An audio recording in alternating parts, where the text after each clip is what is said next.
En nuestro recorrido por la historia política de Canarias, hoy nos situamos en el año 1987. En aquel momento, Fernando Fernández se convertía en presidente del Gobierno de Canarias, pero no terminaba su legislatura al frente del Ejecutivo. ¿Por qué? ¿Cuál fue el detonante para que el propio Fernández presentara una cuestión de confianza en mitad de legislatura? Quizás a muchos de ustedes les sorprenda, pero la creación de la Universidad de Las Palmas de Gran Canaria fue uno de los motivos. En aquellos años, la sociedad, la política y los periodistas lo vivieron de una forma vehemente. Para entender el presente, hay que viajar al pasado. Acompáñenme.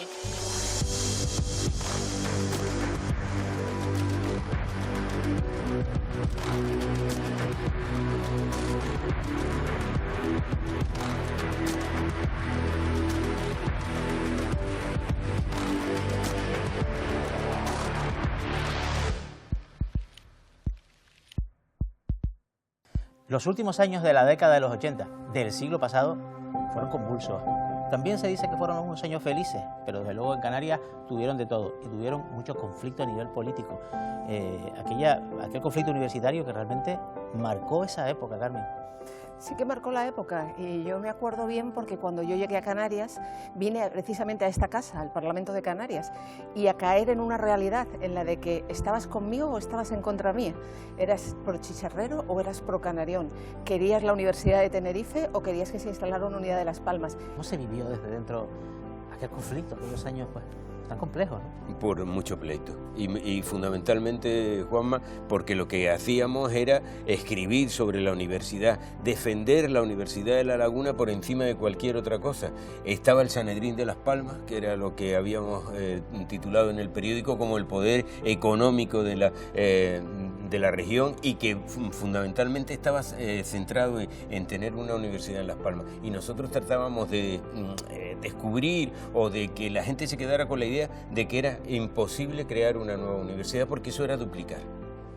Entre 1987 y 1991 afloraron en España y en el mundo un boom de cambios. Fueron la antesala de una nueva generación.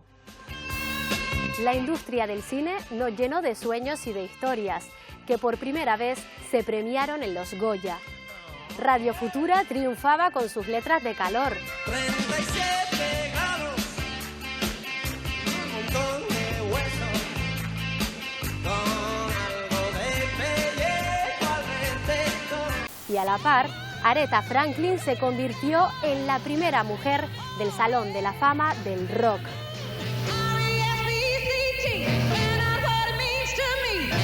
Fue entonces cuando el boom se extendió al ladrillo. Las ciudades españolas se llenaron de grúas y los precios de los pisos subieron a las nubes. La Unión Soviética empezaba a agonizar y Margaret Thatcher iniciaba su tercer y último mandato como primera ministra del Reino Unido. En ese contexto, la Guerra del Golfo se convirtió en el primer conflicto televisado en tiempo real. Y mientras, el resto de Europa también sufría por una ola de calor que causó la muerte a más de 1000 personas. En las calles de nuestro país, los movimientos de estudiantes se convirtieron en constantes. Los jóvenes protestaban contra la reforma universitaria del gobierno y por la llegada de la selectividad.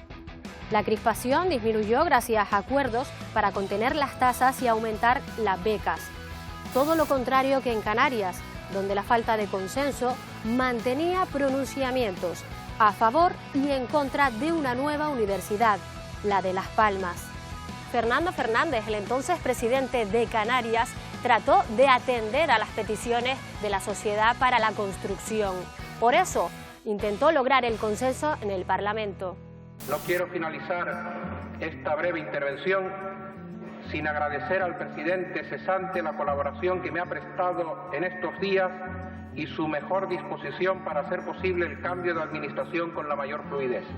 Teníamos todos en general, puede haber excepciones, pero en la primera y segunda legislatura todos teníamos la ilusión de estar haciendo algo positivo para la sociedad canaria.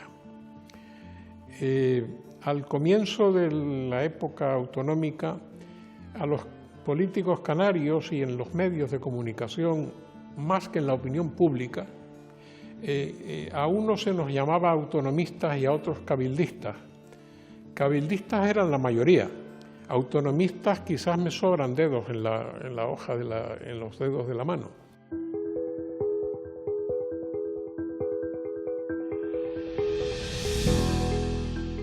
El resultado de las elecciones de 1987, que fueron las segundas que hubo en la autonomía, fueron una sorpresa total y dieron el primer cambio de gobierno en Canarias. Un gobierno difícil, con estas cuestiones de los acuerdos que hubo. ¿Cómo lo recuerdas? Bueno, hombre, vamos a ver.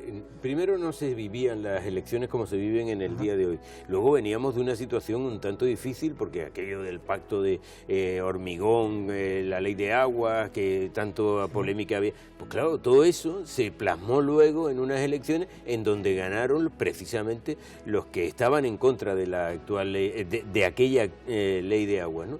Entonces, claro, todo eso conformó una nueva partida y una nueva mayoría que vamos a ver cómo funcionaba, porque no te creas tú que el primer día la tuvimos toda. Con un presidente, Fernando Fernández, que igual es que ni esperaba hacerlo, sinceramente. Él era candidato del CDS, que era un partido un poco minoritario en las islas, pero por estos acuerdos de repente se convierte en presidente y desplaza a Jerónimo Saavedra, a quien casi todo el mundo daba como por, bueno, el favorito.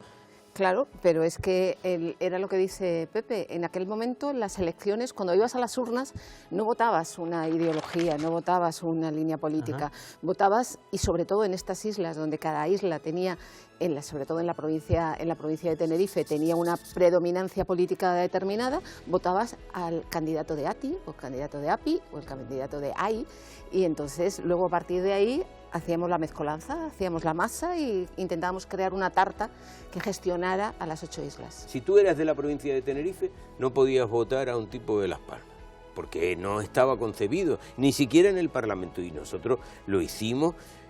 Yo es que recuerdo que aquellas elecciones como que pasaron casi desapercibidas para la gran población. Luego, cuando nos enteramos que Fernando Fernández tenía la mayoría, pues parecía como que era posible porque ahí se estaba ahí detrás. Fernando Fernández, como presidente, en un contexto en el cual todo el mundo estaba aprendiendo, por lo que les escucho, a hacer aquel oficio, ¿no? Sí, sí. ¿Cómo era? Bueno, Fernando era una persona con un carácter bastante introvertido, ¿no? Nunca lo llegabas a comprender. Era un médico que se había dedicado fundamentalmente a su profesión y que se encontró de repente con una presidencia de un gobierno, ¿no? Él era neurocirujano, creo recordar que era en aquel momento, había hablaba mucho en inglés cuando no quería que supieran lo que estaba diciendo, como si los demás no supiéramos inglés, ¿no? Y entonces él... bueno, igual los demás diputados no sabían, ¿eh? No, bueno, tal es así. Yo me acuerdo en un debate, en los primeros, según eligen a Fernando Fernández, uno de los que sube a la tribuna para expresar su posición fue Domingo González Arroyo, ¿no? que era un diputado también del CDS pero de y de Fuerteventura. Entonces Domingo leía con el dedito puesto sobre el renglón porque si no se perdía, ¿no? Y tú decías, mi madre, y estos son los diputados que nosotros vamos a tener que aguantar durante toda la legislatura. Lo que sí había, lo comentaron ustedes antes, es un poco la presencia en el Parlamento del característico líder insular. Que estaba allí un poco y que ejercía un poco como de guardián de las esencias y de los intereses de cada isla. De que seguía la línea con el dedito. También había una cierta dosis de miedo a equivocarte, o sea, estaban todos haciendo las prácticas de su nueva función política. Todo era nuevo. Hombre, tan nuevo como que la parte de la dirección del Parlamento tenía una fotocopiadora. Entonces, una fotocopiadora que hacía fotocopias de hoja en hoja, con lo cual cuando tú tenías que hacer la documentación para, por ejemplo, en mi caso, para dar a los medios de comunicación, aquello era, pones una hoja, haces 15 copias, las repartes por sillas, bueno, o haces otra copia, tal y cual. O sea, había muy poca infraestructura. Y había muchos políticos que lo que estaban era temerosos de equivocarse. Para ellos aquello, salir a la tribuna, era tener la sensación de que todas las islas iban a saber lo que decían y que si la fastidiaban, su futuro político era nulo. Lo que pasa es que era un formato más de Era muy casero. Sí, bueno, eso por supuesto. Yo vengo a defender mi isla, Sí. estoy aquí. Pero eso es hay porque muchos ejemplos. porque no había quizás, concepto de partido. claro, porque... el más claro entonces podía ser Tomás Padrón como líder de la agrupación guerreña independiente, que al mismo tiempo había estado en el Cabildo, era presidente del Cabildo, con lo cual tenía una influencia y muy daba el grande. puro por fuera en cada una de las sesiones, daba el puro en los pasillos, que era En la donde ventana. que era donde podía fumar, ¿no? Entonces daba el puro allí y volvía a entrar. Por ejemplo, la primera vez que Tomás Padrón planteó un veto de los herreños a unos presupuestos que no sabíamos ni lo que era, tuvimos que ir a buscar en el reglamento que es retrasar la votación, que era retrasar la votación 24 horas y sí, que sí, no sí, importaba lo que sucedía después, ¿no? Este ejercicio que estamos haciendo hoy es como mirar desde hoy los acontecimientos del pasado con ese prisma de una realidad que era completamente diferente en una comunidad autónoma que prácticamente estaba dando sus primeros pasos.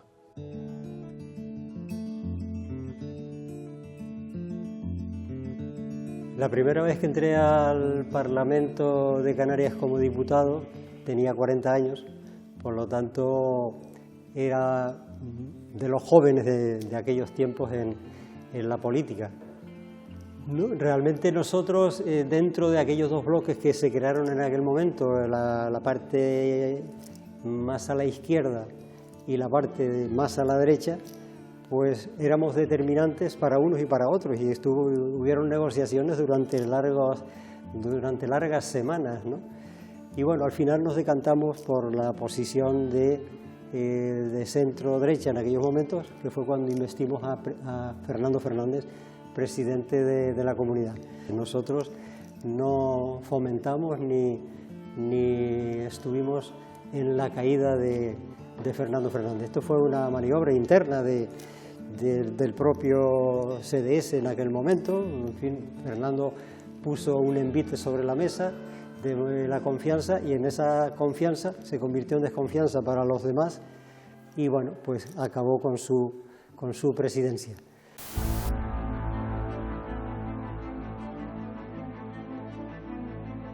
Pepe, había leído mucho sobre esto, pero la verdad es que si no lo veo, no me lo termino de creer.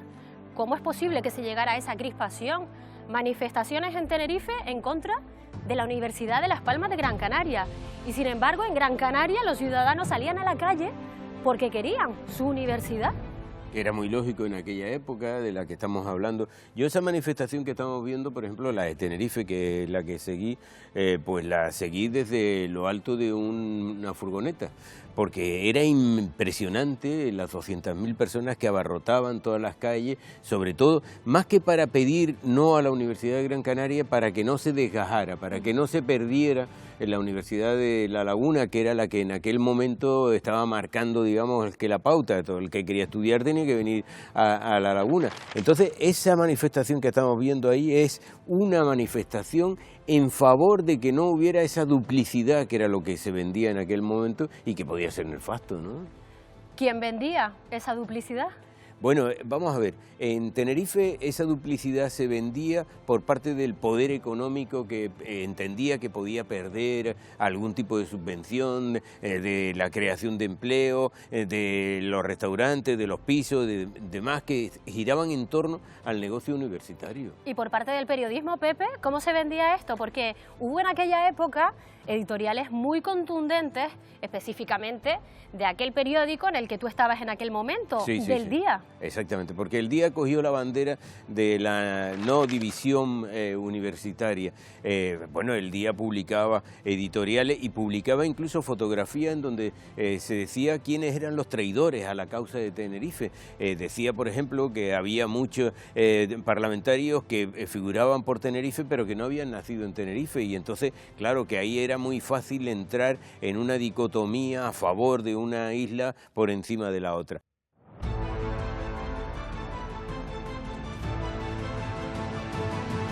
Fernando Fernández se marchó y planteó la cuestión de confianza, porque en el tema de la universidad tenía una serie de desacuerdos con ATI. Para ATI la universidad era algo fundamental. Yo era de otra opinión. Yo creí que con el proyecto universitario y al ganar Las Palmas su universidad, se iban a acabar estos dimes y diretes que subsisten del pleito insular. El pleito subsiste y yo no. Y mi gran fracaso como político es que siempre quise luchar contra el pleito insular, pero fue imposible completamente.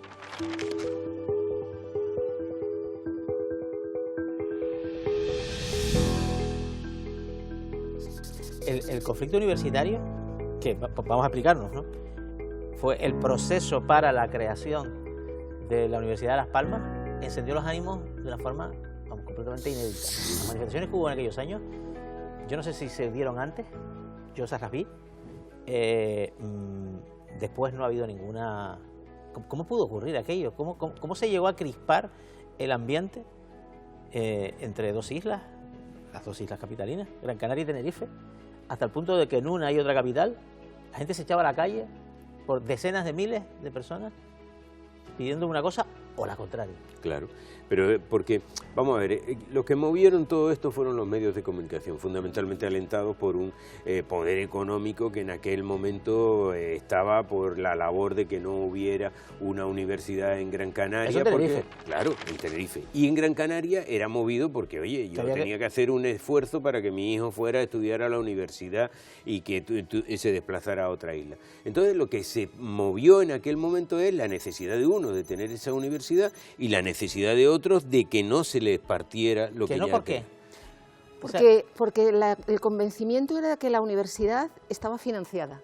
Entonces, si yo tengo la universidad, tengo centros formativos, recibo las subvenciones, recibo las becas, recibo a los estudiantes que vienen a vivir a mi isla, a mi provincia, sí, y hay que invertir, hay residencias estudiantiles, hay alquileres de pisos, sí, hay un entramado económico del que no se pensaba permitir nada. Entonces te decían, bueno, tú tienes los centros politécnicos. Sí, pero los centros politécnicos era una formación reglada de carácter X. Técnico. Claro, técnico, efectivamente. Sí. Y entonces, ¿cuál era el tema? Y el tema se planteó de una manera tan brutal, a mi juicio, como persona que en aquel momento venía de fuera, que nadie se cuestionaba que hubiera una solución alternativa, es decir, que hubiera un incremento en las políticas de becas que favoreciera que las familias de Gran Canaria, de las familias de Las Palmas, pudieran ir a Tenerife. Cuando estás diciendo eso, le estás dando las razones a los editoriales que publicaban, bueno, algunos periódicos. No, el incremento de becas era algo impensable. Ya se puede decir, sí, Pepe escribió alguno, ¿no? No. Creo que no. No, Pepe en aquel momento estaba empezando en esto del periodismo y no escribí ninguno, pero sí los vi escribir, claro, y sí aporté ideas en alguna de esos editoriales. Yo tenía un jefe en aquel momento, como era Ricardo Cirón, que, bueno, él seguía la pauta que le marcaba el periódico y que el periódico decía que tenía que ir por ahí. El periódico era defensor a ultranza de la línea de Tenerife. Tú ten en cuenta una cosa, que el rector que se encuentra con todo esto, ¿sí?, es José Carlos Alberto, que tiene un vicerrector en Gran Canaria, que es Rubio Royo, que es el que luego se convierte en rector de la primera universidad de Las Palmas. Bueno, pues Rubio Royo, con el que se reunió, intentó traerse para acá algunos de los estudios y demás, pero eso ya no convencía a nadie, porque ya aquí estaba, digamos, en Gran Canaria estaba gestada el germen de lo que iba a ser la gran universidad, y yo creo que ha sido además un gran adelanto, porque no era duplicar, era trabajar porque la universidad se acercara al ciudadano, y era lo que en ese momento se estaba realizando. Lo que a mí me suscita cuando recuerdo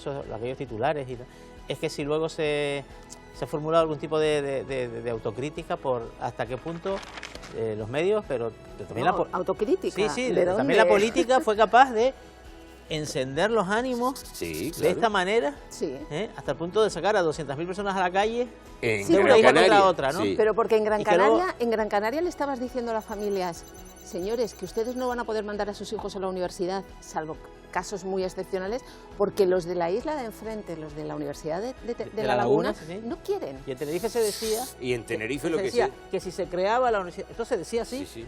Si se creaba la Universidad de Las Palmas, la Universidad de La Laguna iba a desaparecer. Exacto. No iba a menguar, iba a desaparecer. Claro, porque los presupuestos que en aquel momento tenía, como decía Carmen, que subvencionaban la universidad, se tendrían que dividir por dos. Entonces, con esa división no vivirían en la Universidad de La Laguna y por lo tanto estaban casi condenados. Y luego era defender lo tuyo, sacaban a la gente a la calle por los comercios, claro.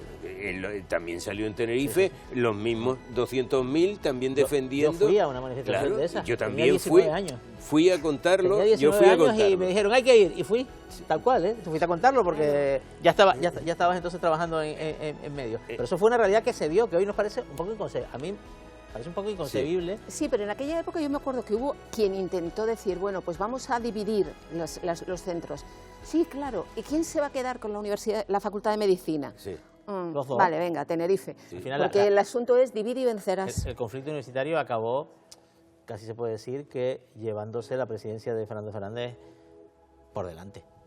Nuestra posición en el tema universitario queda absolutamente recogida en las resoluciones de nuestro Congreso, que básicamente propugnan la superación de la división funcional de las universidades canarias, unas universidades a secas, sin adjetivos, que llamamos Universidad de Las Palmas y Universidad de La Laguna, con una oferta mixta de estudios en una y otra, complementarias y coordinadas de acuerdo con una planificación regional, de manera que no se produzca una duplicación innecesaria de centros, para decirlo claro y disipar malos entendidos.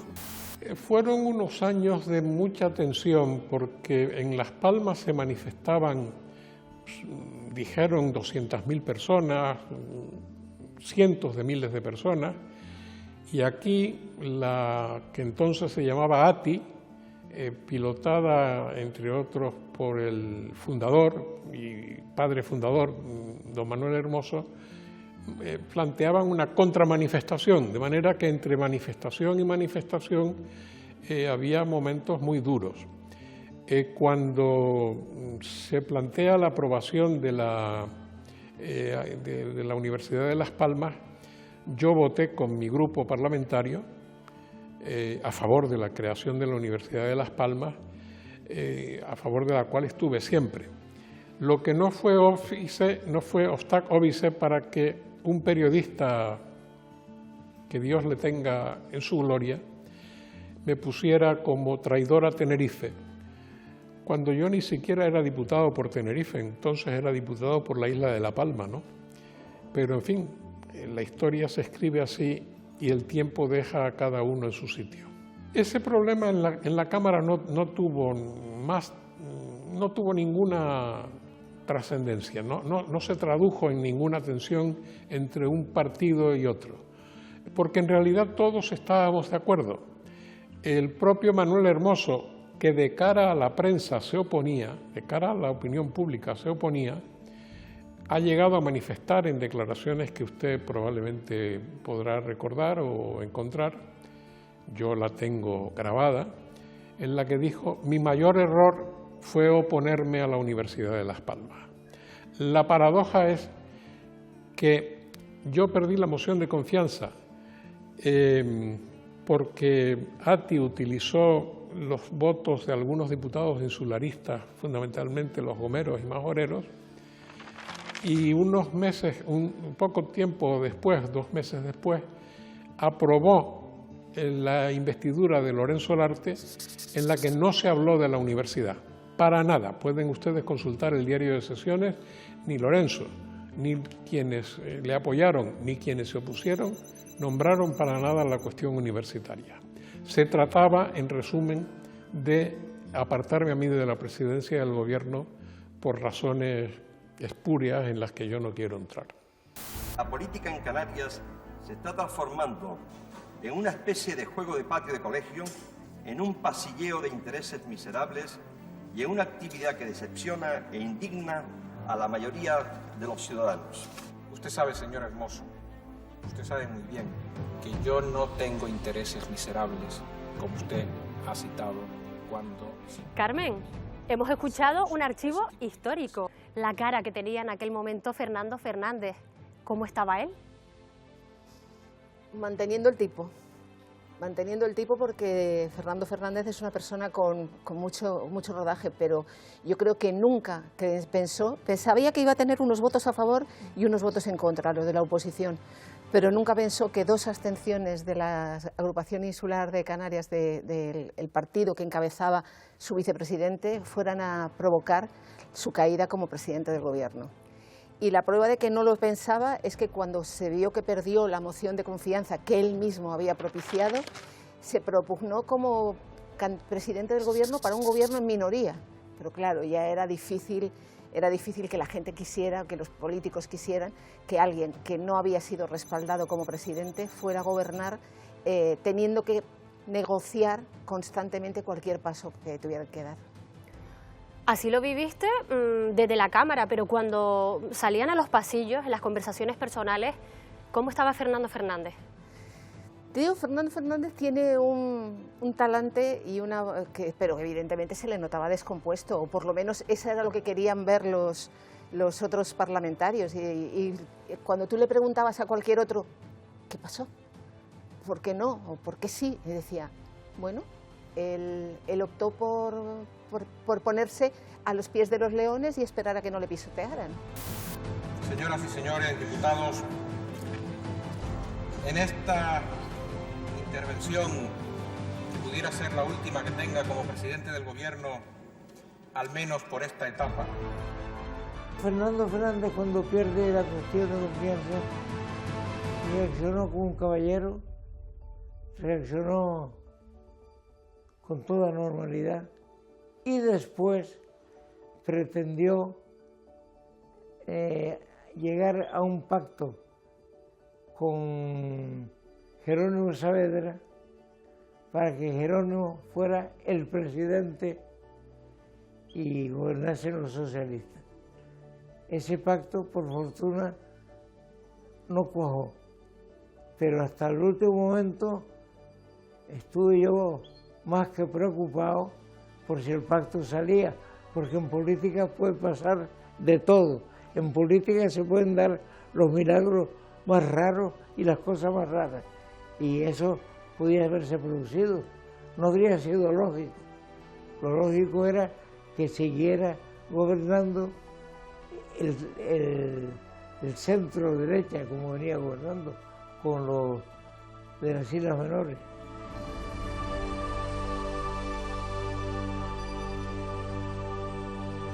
A Fernando Fernández no se le ocurre otra cosa, al presidente canario, de jugarse como un poco, no sé, como una ruleta rusa, una especie de jugarse el todo por el todo. Es decir, voy a presentar una cuestión de confianza, que la cuestión de confianza es que yo, presidente, me someto a ver si tengo el respaldo de la mayoría del Parlamento. Sí, pero en aquel momento no lo sabíamos, Juanma. En aquel momento, cuando él... Y si lo gano, pues algo reforzado, pero lo que ocurrió fue todo lo contrario. Todo lo contrario. Fíjate, por ejemplo, él, después de las manifestaciones de la universidad, tanto en Gran Canaria como en Tenerife, unos a favor, otros en contra no de la universidad, sino a favor de lo suyo, ¿no? Entonces, él sube, hay una sesión parlamentaria, él sube al estrado y habla de que va a presentar una moción de confianza. Nadie sabíamos lo que era una moción de confianza, tuvimos que ir al reglamento. ¿Qué es una moción? Porque la moción de censura, más o menos, sí, lo todo sabemos, el mundo sabe claro, lo que es. Por la palabra yo te quiero quitar sí. a ti, yo te quiero quitar a ti, me presento, si tengo mayoría te quito. La moción de censura lo que tienes que tienes que presentar un candidato alternativo. La cuestión de confianza es yo soy el presidente y yo me someto a la confianza de la Cámara. Y Fernando Fernández, ¿por qué lo hizo? Él lo hizo, yo creo que pensando en sí mismo, porque no se lo comunica a su partido, no se lo comunica a nadie, al CDS, que era en aquel momento en el que estaba. Que era el partido liderado por Adolfo Suárez, nada menos, ¿no? Nada menos. Y no se lo cuenta a nadie. Es más, en aquella sesión parlamentaria donde todos tenemos que recurrir al reglamento para ver qué es una cuestión de confianza y tal, cuando salimos de la Cámara, yo cojo a Manuel Hermoso, que entonces era líder de la AIC, era alcalde de Santa Cruz, y parlamentario. Y cuyo voto era necesario para que esa cuestión de confianza saliera adelante, porque exactamente. Si no la votaban, no... Le pregunto, cuando estamos saliendo de allí, del Parlamento, le preguntó a Manuel Hermoso, ¿y ustedes entonces le van a dar el voto de confianza? Y textualmente Manuel me responde, no le podemos otorgar la confianza a quien no ha tenido la confianza de pedirnos la confianza. Pero lo curioso de todo aquello es que la presidencia fallida de Fernando Fernández termina colocando como presidente a un compañero suyo de partido.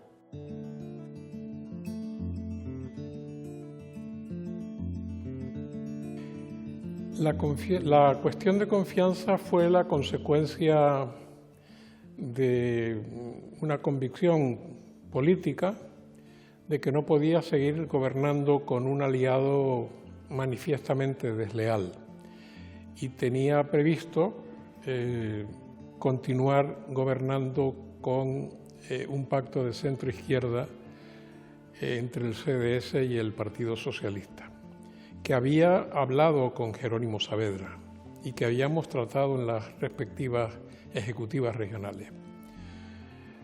Adolfo Suárez consideró oportuno que dentro de las competencias de la Dirección Nacional del Partido esa alianza de centro-izquierda no era conveniente y por tanto yo le dije, pues si no es posible hacerlo, yo me someteré a una cuestión de confianza. Si la gano, seguiré gobernando con quien me permita hacerlo y si la pierdo, pues dejaré de ser presidente y me vuelvo al hospital universitario a dar clases en la Facultad de Medicina y a ver enfermos, que es lo que siempre he hecho. Yo creo que mi único error con motivo de la moción de confianza fue plantearla en el seno de un debate parlamentario sin haberlo consultado antes con Adolfo Suárez. Si yo le hubiera consultado con el presidente Suárez, yo hubiera ganado la moción de confianza. Mi error fue que Suárez se enteró una vez después de que yo ya la había planteado. Cumplir fielmente las obligaciones del cargo de presidente del Gobierno de Canarias con lealtad al Rey y guardar y hacer guardar la Constitución como norma fundamental del Estado y el Estatuto de Autonomía de Canarias. No, Fernando Fernández fue una cosa que llevó en secreto y no contó a nadie. Yo creo que fue una decisión de última hora porque se negó a entregar a ATI un documento redactado por ATI sobre la universidad y al negarse, pues ATI terminó enfrentándose absolutamente mal. Yo me enteré de que Fernando Fernández iba a presentar la cuestión de confianza allí mismo, al lado de él. Yo me quedé sorprendidísimo. El partido, lógicamente, al perderla tenía que ponerme a mí o a la persona que decidiera.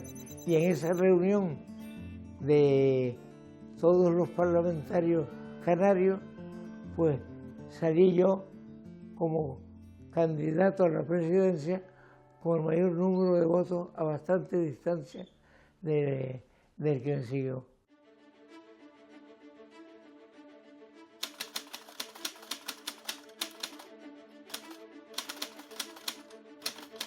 El conflicto universitario elevó el pleito insular hasta su máxima temperatura y puso a prueba también un sistema de gobierno que todavía vivía en la adolescencia.